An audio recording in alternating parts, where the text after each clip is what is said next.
자, 오늘 저희가 모신 연자분은요, 지금 현재 연세대학교 의과대학교에서 재직 중이신 빈진혁 교수님이시고요. 간단하게 양력을 소개시켜드리고, 그 다음에 이게 그 세미나를 시작하게 하도록 하겠습니다. 일단, 빈진혁 교수님은 성균관대학교 학부를 졸업하시고, 그리고 이제 포스텍에서 박사학위를 받으셨습니다. 제가 알기로는 황대 교수님 실험실에서 연구를 하셨죠? 네, 맞습니다.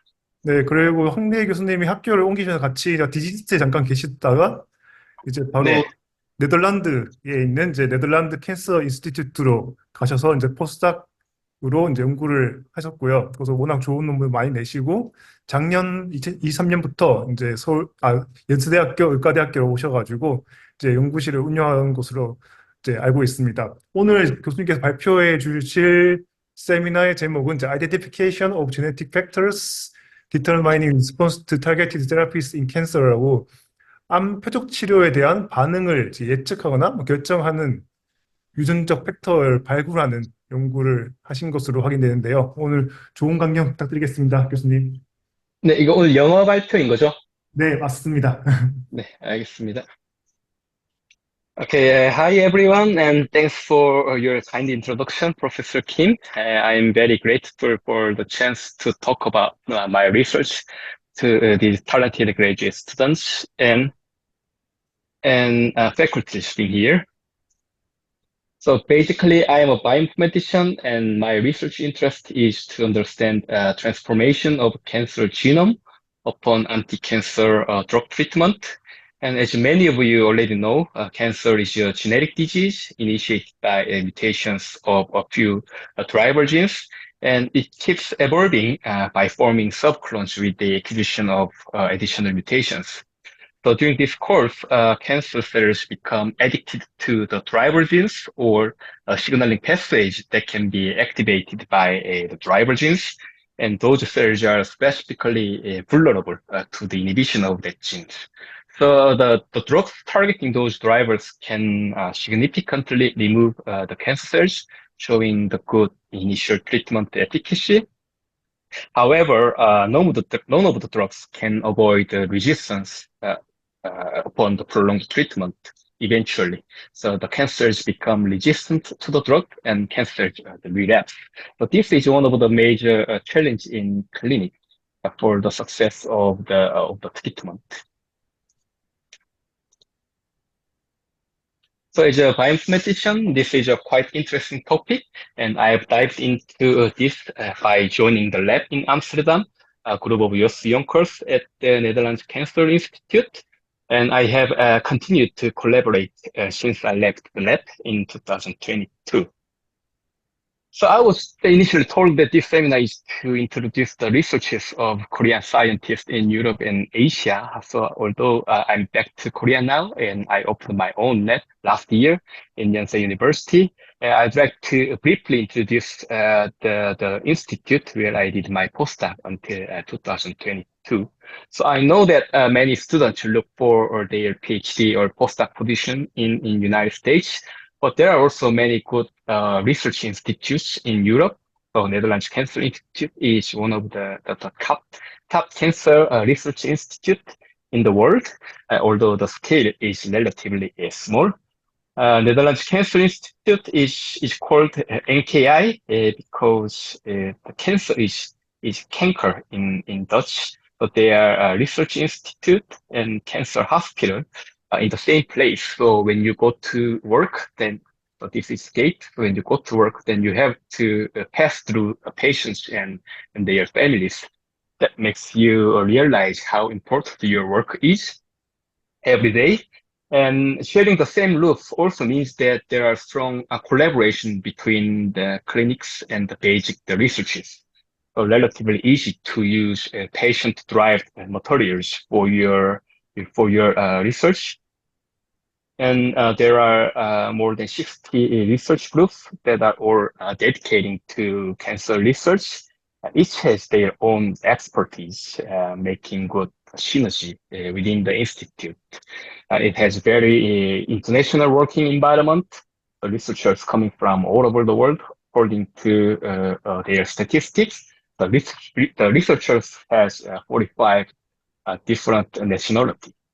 So unfortunately, there was only one Korean left when I left the NKI. The Asian majority was China and India, and then in Japan. So back to my research interest, what I have done is to identify a genetic determinants of drug sensitivity and the resistance through the analysis of genomic data and investigate how these factors dictated drug response by performing the multi-omics analysis of tumors. So today I'd like to present three studies which are about the four cancer drivers, mTOR and BRCA1 and 2 and FGFR2, which are all targetable by FDA-approved drugs. So let me give you the brief background for each of these drivers. So mTOR is commonly activated protein in many cancer types, including breast, kidney, colon, and endometrial cancers, and etc. This is a core protein in mTOR signaling pathway that can promote proliferation, survival, and protein translation. So there are two approved inhibitors, and many more are under clinical trial. But in clinics, however, the clinical unmet need is the lack of clinical biomarker for the mTOR inhibitor resistance. So we investigated to identify mTOR inhibitor resistance factor. Second, BRCA1 and 2 is specifically associated with breast and ovarian, pancreatic, and prostate cancer. There are all known, very well-known tumor suppressors, which are key molecules for DNA double-strand break repair through the error-free repair mechanisms, homologous recombination. And there are four approved drugs to specifically treat BRCA deficient cancer. So in this case, there is a synthetic lethal interaction between BRCA and POP1.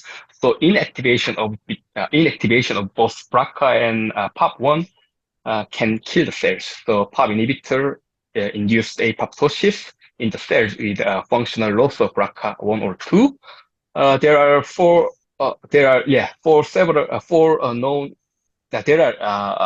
several known resistance mechanisms which are identified recently.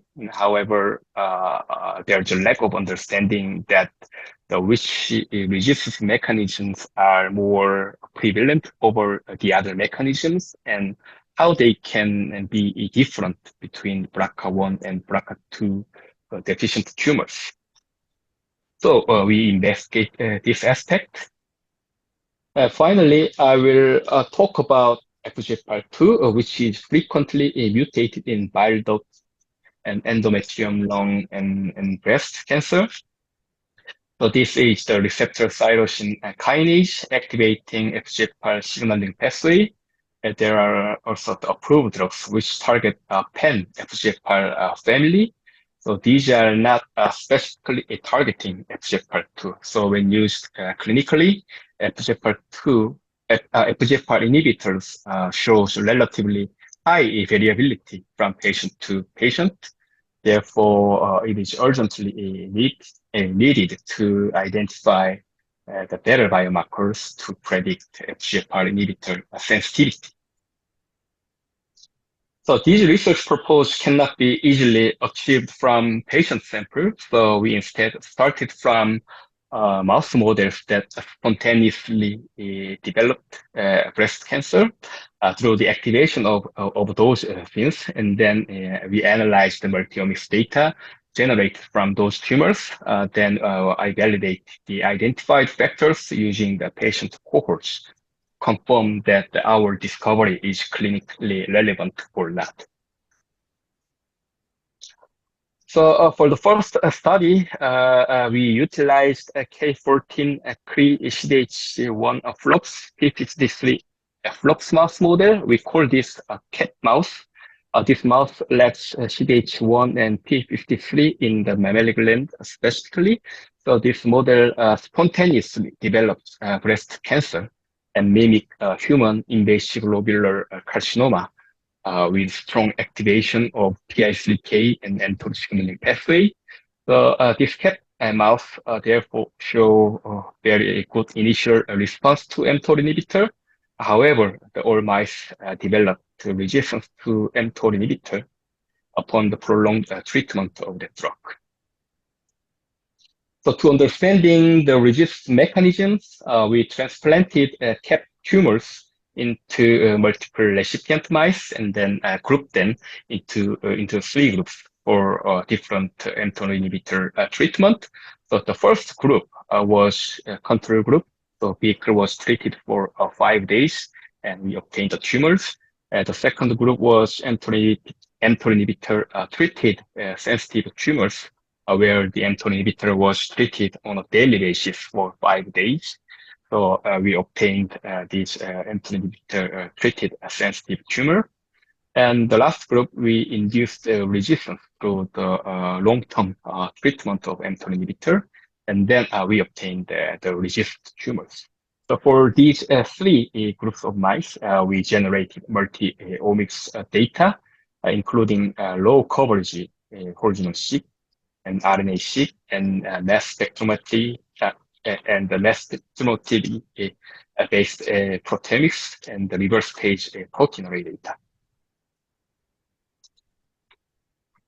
So first of all, we checked whether the mTOR signaling was somehow reactivated in the resistant tumors. So by using the reverse phase protein array and the phosphoproteomic data, we looked at the changes in mTOR signaling downstream proteins. In this figure, a bar in the top of the heat map indicates the 3 groups of mice, and in the heat map indicates that the red indicates the activation and blue indicates the suppression of each protein. So we observed that mTOR downstream was still suppressed in the resistant tumors. So the resistance was not induced by the reactivation of mTOR signaling. Instead, it suggests that existence of a bypass mechanism for cell proliferation and survival.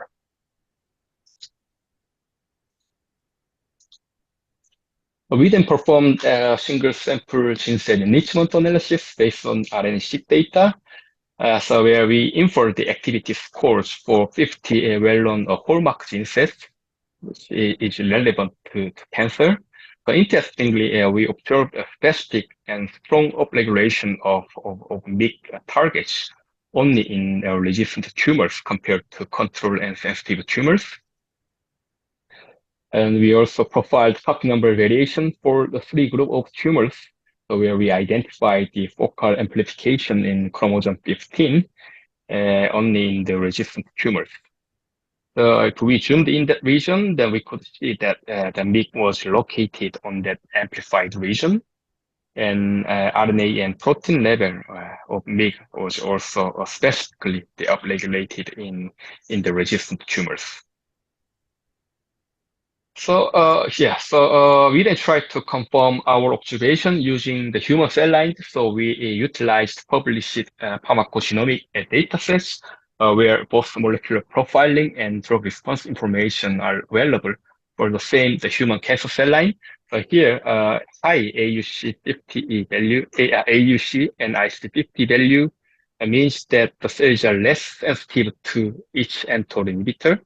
So for pan-cancer and breast cancer cell lines, we observed that MYC amplified cell lines tend to show a higher AUC or IC50 value, indicating that the MYC amplified tumors are less sensitive to mTOR inhibitors. So we also observed the positive correlation between the MYC protein level and IC50 values. So all good, and it seems like that MYC is indeed a resistance factor to mTOR inhibitor. So we experimentally confirmed that MYC overexpression confers resistance to cat tumor-derived the cell lines, as shown by this drug response assay. It shows that the MYC overexpression increased the IC50 value. We also confirmed that this in the human cell lines and cell line derived xenograft models for both the AstraZeneca inhibitors and the everolimus, which is the drugs that are used in the clinic. Finally, we want to evaluate whether the MYC is associated whether the MYC is associated with mTOR inhibitor response in human patients. So for this, we utilized Harting Medical Foundation cohort where both whole genome-seq data and treatment response data for metastatic solid tumors are available. So we grouped the patients into the MYC amplified group and the MYC wild type groups, and then compare the treatment duration. So everolimus treatment duration is a surrogate measure for mTOR inhibitor response because the survival information was not complete in this cohort. So we found that the MYC amplified tumors show a significantly shorter treatment duration compared to wild type groups, so meaning that mTOR inhibitor was less effective for the MYC amplified tumors. So this result could also suggest that MYC is a prognostic factor and not a predictive factor, which shows the poor prognosis regardless of the drug types. So to exclude this possibility, so we evaluate this association also in the other drugs in breast cancer. So interestingly, we can see that the everolimus, the mTOR inhibitor, is uniquely associated with the MYC amplification, suggesting that the MYC is indeed a predictive factor for mTOR inhibitor resistance. We confirmed this in the other breast cancer cohort collected for clinical trials of mTOR inhibitor biomarker study. So here we grouped patients into the MYC positive and MYC negative groups based on the scores of immunohistochemistry staining, and observed that MYC positive tumors show a lower progression-free survival after the mTOR inhibitor treatment, evaluated by both univariate and multivariate analysis. So for the first part of this talk, I talked about the MYC-driven mTOR inhibitor resistance. So MYC is frequently amplified in breast cancer that is resistant to mTOR inhibitors and plays a crucial and a clinically relevant, clinically significant roles in driving the resistance. Data was not shown here, but we also studied some of the mechanistic insights for how the MYC can induce the resistance. So we found that the MYC-induced immune evasion, which partially reduced the treatment efficacy, and also MYC counteract the mTOR inhibitor-induced translation inhibition effect and restores the translation capacity. So this was the first part of my talk, and then I would like to move on to my second part.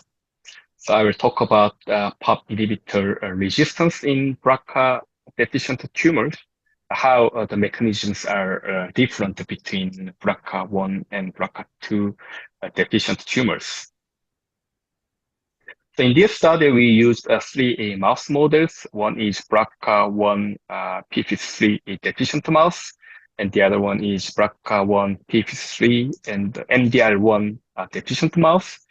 And the last one is BRCA2 and p53 deficient mouse, which all spontaneously developed triple negative breast cancer. So in this study, we wanted to exclude drug exporter mediated resistance mechanism. So the upregulation of MDR1, also called the PGP proteins, is frequently observed in PARP inhibitor resistant tumors.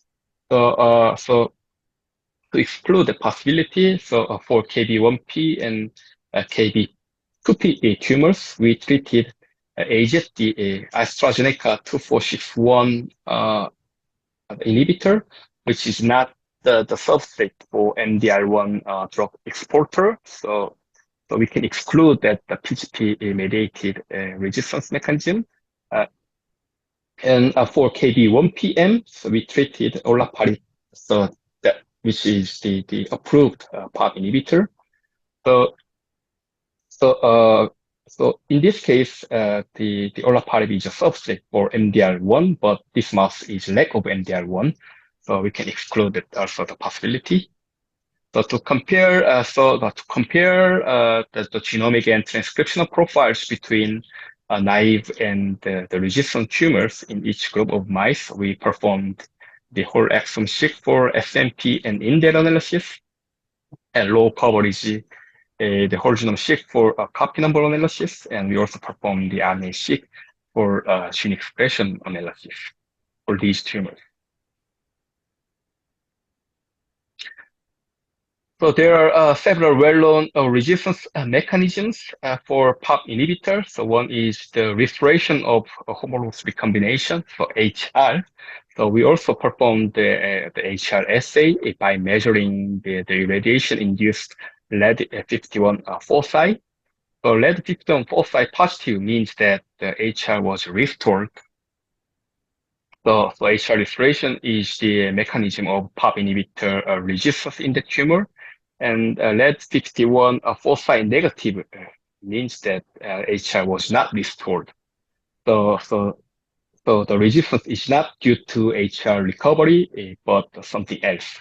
So what we found interesting in this experiment was that there was both HR positive and HR negative resistant tumors in BRCA1 deficient tumors. On the other hand, there was no HR positive resistant tumors in BRCA2 deficient tumors. So this means that BRCA1 may not be the essential factor for homologous recombination, but BRCA2 is the essential factor. Based on this, we can group the resistant tumors, the KB1P or MHR positive resistant tumor, and KB1P or MHR negative resistant tumor, and the KB2P tumors, which are all HR negative resistant tumors. So here we identified resistant tumor specific the mutations and copy number variation, which are marked inside the cells and of this IMAP. And then we also mapped the expression level of each factor. So red indicates the upregulation and blue indicates downregulation compared to naive tumors. So we identified the loss of functions, copy number loss, downregulation of genes involved in non-resistance mechanisms such as homologous recombination restoration or fork stability or loss of PARP signaling pathway. And some of the genes show different enrichment across the different groups.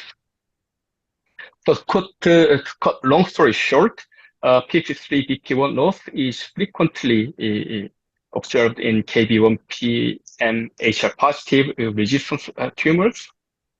On the other hand, the PARG and SHIELD2 loss are frequently observed in KB2P resistance tumors. But we could not identify any specific genes enriched in KB1P HR negative resistance tumors. However, gene expression profile shows quite distinct features for KB1P HR negative resistant tumors.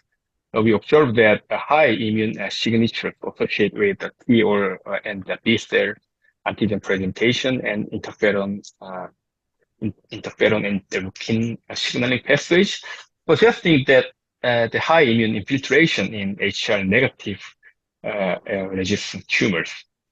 So this might suggest that the immune checkpoint blockade could be efficient to overcome the PARP inhibitor resistance in these tumor groups, but we didn't go deeper on the part in this study.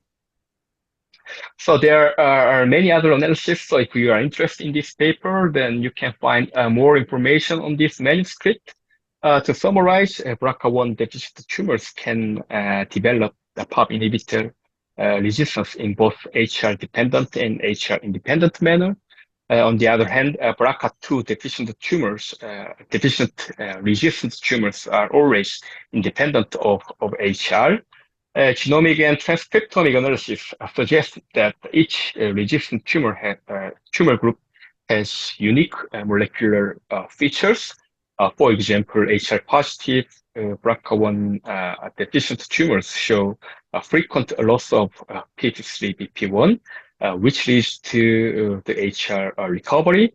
And HR negative BRCA1 deficient tumors shows increased immune infiltration and the upregulation of immune-related genes such as PD1 and PDL1. And KB2P resistant tumors shows a frequent loss of PARG, which leads to the restoration of PARP signaling, leading to the PARP inhibitor resistance.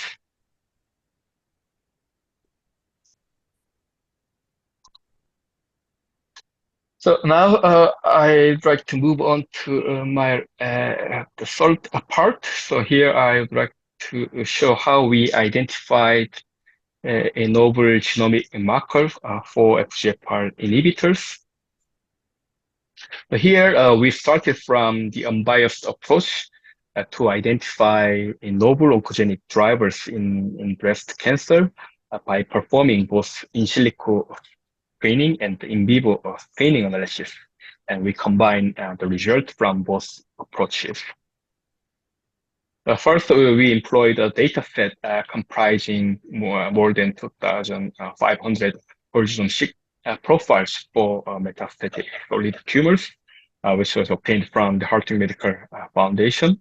With this data set, we focus on the structural variants, as we know that there are much more chances to discover novel driver variants rather than the SNP or indels. So we performed genome-wide rearrangement breakpoint enrichment analysis within every exon and intron of each gene, and analyzed the pattern of the breakpoints to classify the types of rearrangement. We also performed in vivo screening based on the Sleeping Beauty transposon system. Sleeping Beauty transposon contains a splice of septal and poly tail in both sense direction and anti-sense direction. So once the transposon is activated from the genome, then it can move along the genome and then can be randomly integrated into the genome. So if the transposon is integrated into the gene body, then it can cause the truncation of downstream exons after the transposon due to the presence of the splice site and poly tails in here. So we employ this system in the mammary gland specifically and examine the tumors developed by the transposon activation. So from a whole genome-seq analysis, we identified a broad range of breakpoint enrichment in multiple genomic elements, which include the elements served as previously known gene fusions and other unknown elements. From the in vivo screening, we also analyzed the location of the inserted transposons in mammary tumors that were developed from the mouse with the activation of transposon. So what we found interesting was that the FGFR2 was among the top hits from both analyses. So the whole genome-seq analysis showed a significant breakpoint enrichment in the intron 17 of FGFR2. And for the in vivo screening, that 60% of tumors harbored transposon insertions in FGFR2. So there are the 18 exons in FGFR2. So using the whole genome-seq data, we further look into the location of the breakpoint. Then we observed a strong enrichment of a breakpoint in the last intron, the intron 17, which can result in the exon 18 truncated FGFR2. So in the in vivo screening test, we also analyzed the location of transposon insertion in FGFR2, which also shows exceptional enrichment of transposon in intron 17. So these data both indicate that FGFR2 exon 18 truncation is frequently observed in human and mouse tumors. So we further examine the expression of FGFR2 in the tumors with transposon insertion in FGFR2. So the left plot is the one, the example of RNA-seq leads from tumors with transposon insertions at the intron 17. So here we observe the spanning leads from exon 17 to transposon, but not to the exon 18. And there's also the lack of reach in the exon 18 region. So the overall, we observed high spanning reach ratio between exon 17 to transposon for all tumors, demonstrating that the exon 18 truncated FGFR2 was expressed in these tumors. So before further diving into our results about FGFR2, I'd like to give you some background on FGFR signaling in cancer. So FGFR overexpression mediated by the amplifications has been frequently observed in cancer, and also the activating point mutation were also reported as the oncogenic drivers, and the N-terminal or C-terminal fusions result in also N-terminal and C-terminal fusion also have been reported that the N-terminal fusion result in the stabilization of FGFR, and the C-terminal fusion is known to increase dimerization of FGFR because most fusion partners harbor the dimerization or oligomerization domain, so which enhance the aggregation of FGFR and boosts the signaling cascade. Back to our result, we then classified FGFR2 rearrangements based on the rearrangement partners and their orientations. So first, we found the prevalence of in-frame fusion. So for FGFR2, exon 1 to exon 17 preserved a reading frame.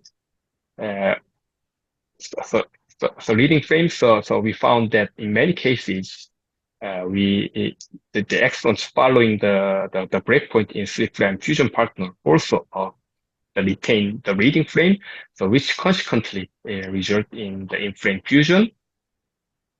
This in-frame fusion of FGFR2 is the previous, as I mentioned, that this is the previously known the oncogenic variants due to the increased dimerization potential mediated by their partners. But on the other hand, we also found the prevalence of non-canonical types of FGFR2 rearrangement, which have been previously classified as variants of unknown significance, but it can be oncogenic due to the loss of exon 18, according to our in vivo screening. So we also found many cases that the following exons of the 3' fusion partners after the breakpoint do not conserve the reading frame. So in this case, we cannot define the exact frame of the resulting transcript. So these were classified as a frame unknown, and in some cases showing the antisense orientation of 3' fusion partner. And there are also some cases that the intron 17 is fused with intergenic species. And there are some cases multiple breakpoint in FGFR2. So based on this classification, we found that 1% of HMF patients harbor the intron 17 the rearrangement, and among them 60% are the in-frame, and then remaining 40% are the non-canonical types of rearrangement that were previously classified as variants of unknown significance. But potentially oncogenic due to the loss of exon 18. So this number indicates that the non-canonical types of exon 18 loss are not trivial. However, this data set is quite small. So we try to expand our the discovery to using the bigger cohort. So we wanted, we collaborate with Foundation Medicine and obtained their panel data for more than 250,000 patients with solid tumors. So the largest cohort ever conducted at the single institution. So out of 250,000 Patients, around 3,000 patients carried functional FGFR2 variants, including exon 18 truncations, amplification, and point mutations. Interestingly, exon 18 truncations are the most dominant types of FGFR2 alterations among the other beyond the other two functional categories. Within exon 18 truncation group, inflame is 56% and 38% are non-canonical rearrangement, and 6% are the exon 18 truncating point mutations. So overall, 44% of total exon 18 truncations are not explained by the canonical, the inflame fusion. So the prevalence of exon 18 loss without the inflame fusion suggests that that exon 18 loss might be a key driver of cancer. So to validate our discovery whether exon 18 loss is indeed a cancer driver, we performed in vivo experiment and evaluated the mammary tumor development upon the intraductal injection of full-length and the exon 18 truncated FGFR2 constructs. Strikingly, intraductal injection of full-length FGFR2, the intact FGFR2, which induced the overexpression of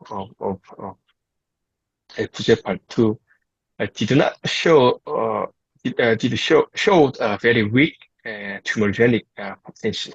So whereas the overexpression of exon 18 truncated FGFR2 promote a very rapid tumorigenesis.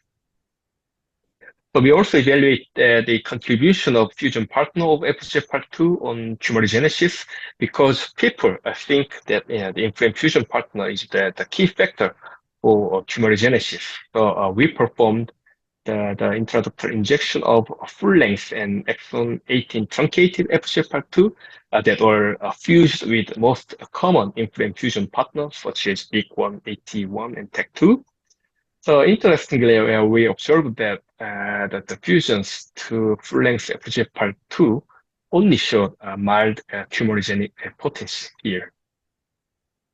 However, when those partners were fused with exon 18 truncated FGFR2, they showed a very rapid tumorigenic potency, which are comparable to exon 18 truncated FGFR2 without fusion partners. So this means that rather than the presence of fusion partners, exon 18 loss itself is a key factor for tumorigenesis. We are also looking at FGFR3 rearrangement as a follow-up study for FGFR2. So although there are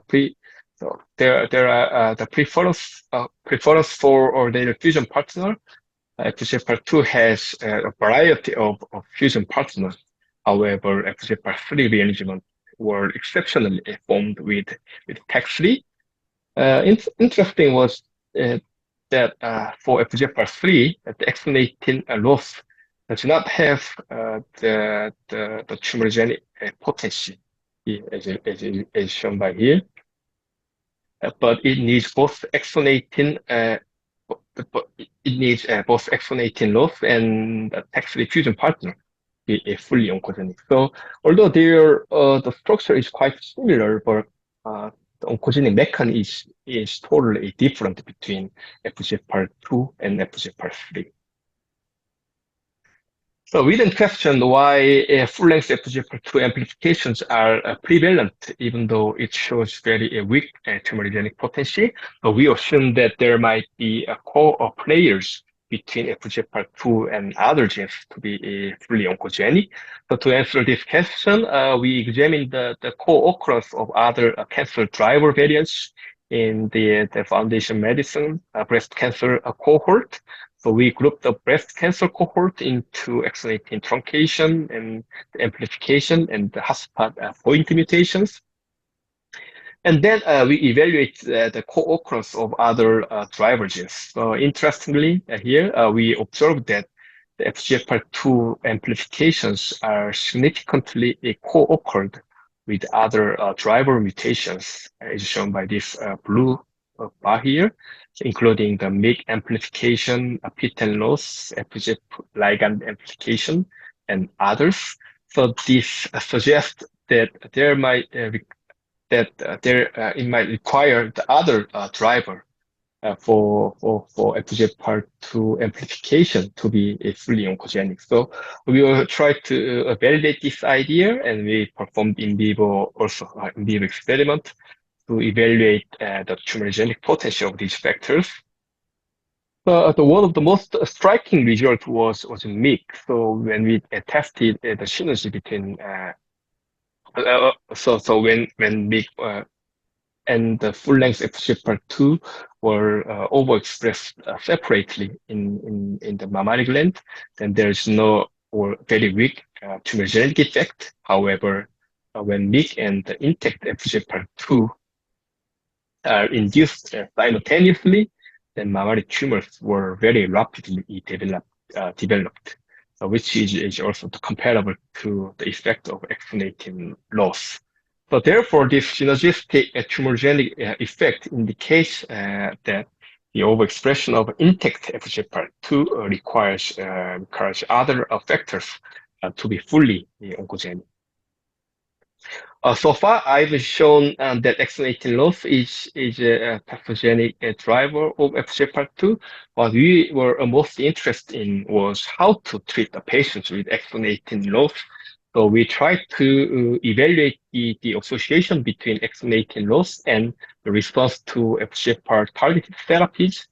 To this end, we utilized pharmacogenomic datasets for cancer cell lines and the PDXs and the real patient's data, where both the molecular data and the FGFR inhibitor response data are available. So the cell line data were obtained from the GDSC public repository, and PDX and patient's data were shared by pharmaceutical companies of the collaboration. First, we identified a few cell lines with exon 18 loss, truncated FGFR2 in GDSC cell lines, although there are not many, but they all show very high sensitivity to FGFR inhibitors. From the PDX data, we also identified several PDX models with exon 18 truncated FGFR2. And the tumor size in those mice were also significantly reduced or maintained by FGFR inhibitor, regardless of their tumor type. Finally, we evaluate this association in the actual patients. The clinical trial data for cholangiocarcinoma patients were shared by the Incyte, the pharmaceutical company that recently developed novel FGFR inhibitor. So using the patient's DNA panel-seq data, so we categorized the patients into the inflamed fusion, wild type, and other the non-canonical rearrangement of FGFR2.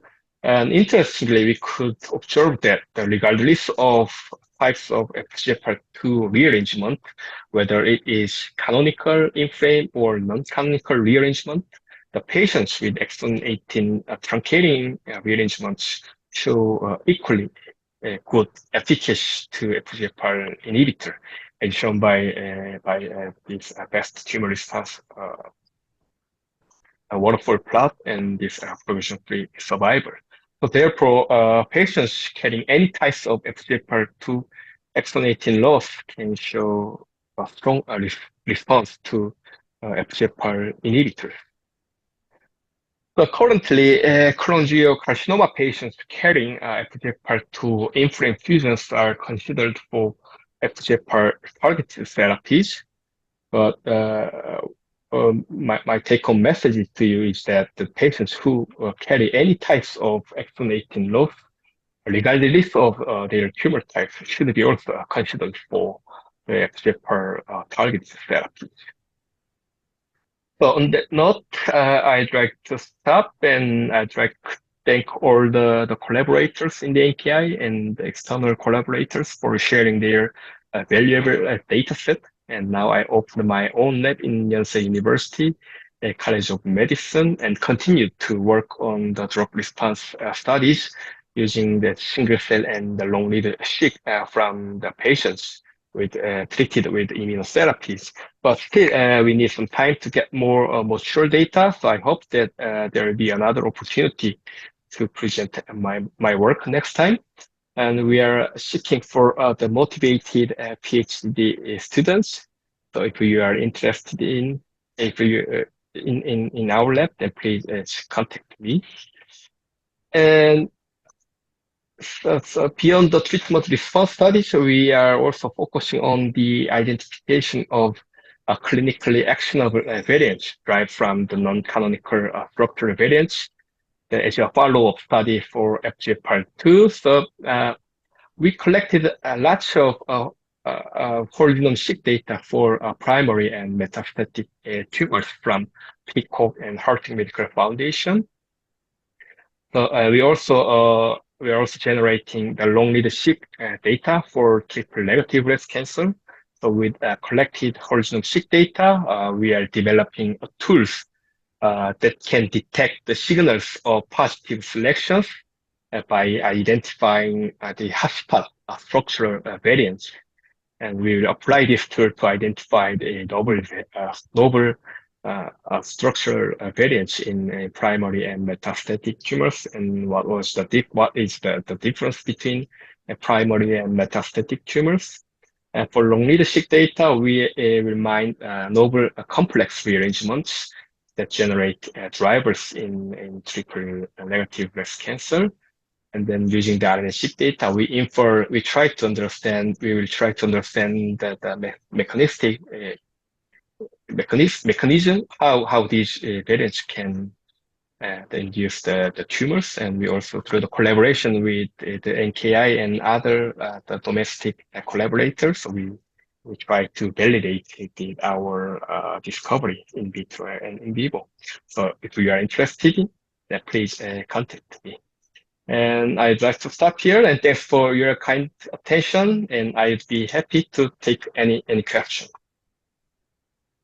네, 교수님 발표 감사드립니다. 네, 저도 되게 친숙하지 않은 분야라서 따라오느라 되게 엄청 열심히 들은 것 같아요.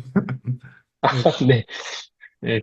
마지막으로 연대 교수님께서 고대 오셔가지고 대학원생 모집하면 큰일 날 것 같은데 교수님.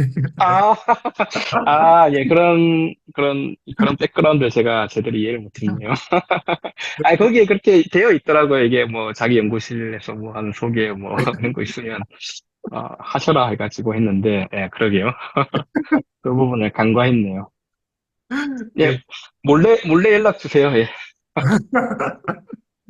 네, 그 질문은 저희가 우리말로도 질문을 해도 되고요. 네네. 그리고 대답도 우리말로 해주시면 되고, 여기 외국인 친구들이 있으면 외국인 친구들은 또 영어로 질문할 수도 있습니다, 교수님. 네. 네. 질문 있는 친구들은 여기 그 마이크를 켜시고, 네, 질문을 해주시면 됩니다. 교수님 질문 드려도 될까요? 네네. 질문 주시면 감사하겠습니다. 안녕하세요. 저는 의과학과 이영림인데요. 제가 바이오 인포메틱스를 잘 몰라서 그런데 그 홀지놈 시퀀싱이랑 RNA 시퀀싱의 차이점이 어떤 건가요? 홀지놈식은 기본적으로 이제 DNA의 뮤테이션을 보는 거고, 네, RNA-식은 유전자의 발현을 보는 거라고 이해하시면 되겠습니다. 그리고 교수님 말씀하신 것 중에 restoration of homologous recombination HR에 대해서 아까 설명하셨는데 그게 restoration 되는 게 어떤 의미를 가지는 건지 정확히 이해를 잘 못해서.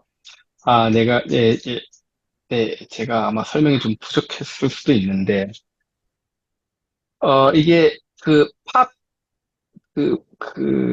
브라카1과 브라카 유전자하고 팝1은 이제 synthetic reson interaction 관계를 가지고 있거든요. 그래서 이 두 개를 이제 동시에 inactivation을 시키면 이제 세포가 이제 죽게 되는데, 그래서 이제 이런 팝 이니비터 기존에 이런 브라카가 없는 튜머를 치료하는데 이제 많이 쓰고 있거든요, 지금. 많이 쓰고 있는데 이게 이제 팝 이니비트에 대한 어떤 저항성이 이제 이게 생길 수밖에 없거든요. 이게 장기적으로 이 팝 이니비트를 치게 되면 이 브라카가 없는 이 튜머에서 이 팝 이니비트에 대한 이제 저항성을 이제 이렇게 만들게 되는데 궁극적으로는 그런데 이게 이제 이 중에 이제 이 저항수가 일으키는 그 메커니즘 중에 하나가 이 호모로거스 리컨비네이션이라고 하는 그 DNA의 더블 스트랜드 브레이크의 이제 리페어입니다.